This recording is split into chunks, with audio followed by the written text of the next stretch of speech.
What's up, everybody? How's everybody doing? Excellent, excellent.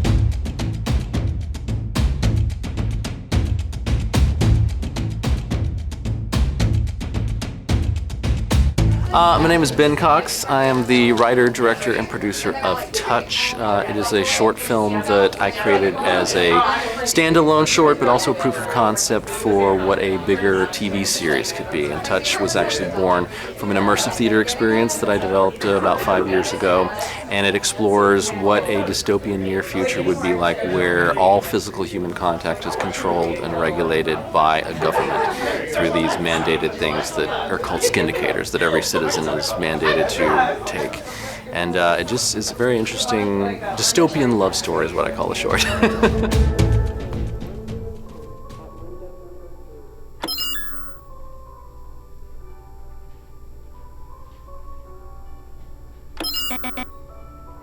Oh. Something wrong? Oh, well, now that's unfortunate. What is?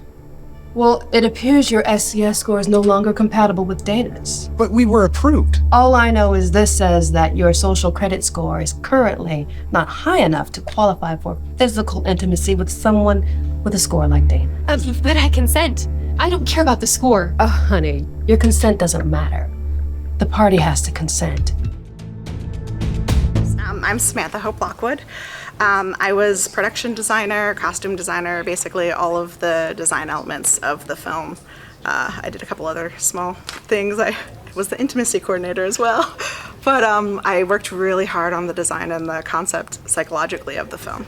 So I did a lot of psychology behind all of the choices and the changes in the design of the world, how the world looks and feels and how people interact with the world, because you're taking away this one sense, you know, touching other people is completely taken away. So when you miss that, it gets filled in your life with other things, like, so all of the costumes and even the props, there's more texture, there's more color.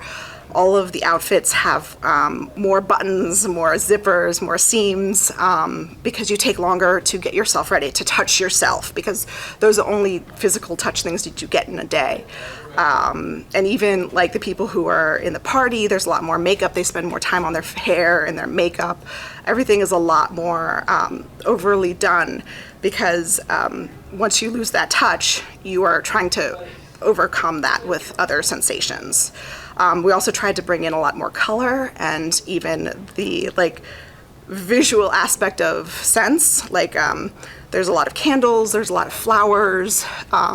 In one scene, there's a whole tray of perfumes, about 25 perfumes, because in this world, women will choose their scent like they're choosing an outfit, like they're choosing their makeup to change, because every other scent is highlighted when that physical touch is taken away.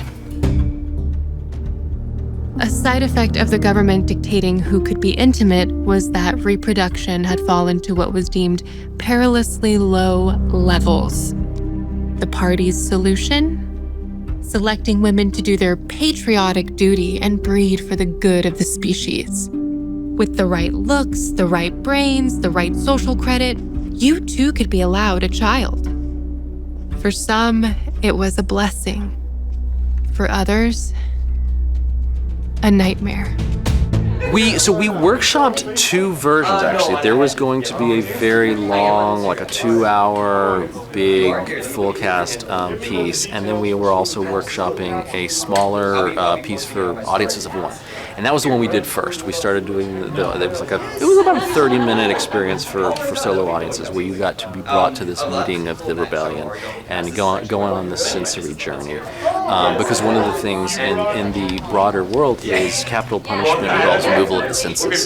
So they can take away sight or touch or hearing or taste if you commit a crime strong enough. And we don't explore that in the film, but we do explore that in the series. And part of Touch Incarnation was taking people on this sensory journey, reminding them what is it like to have your senses taken away, and how much do you value the human experience through the senses? So that's what we started with. We did do that, and we never did the full version. I think we did the shorter version 3 months before the pandemic hit, and then I was like, it's very good we got that in before everything shut down.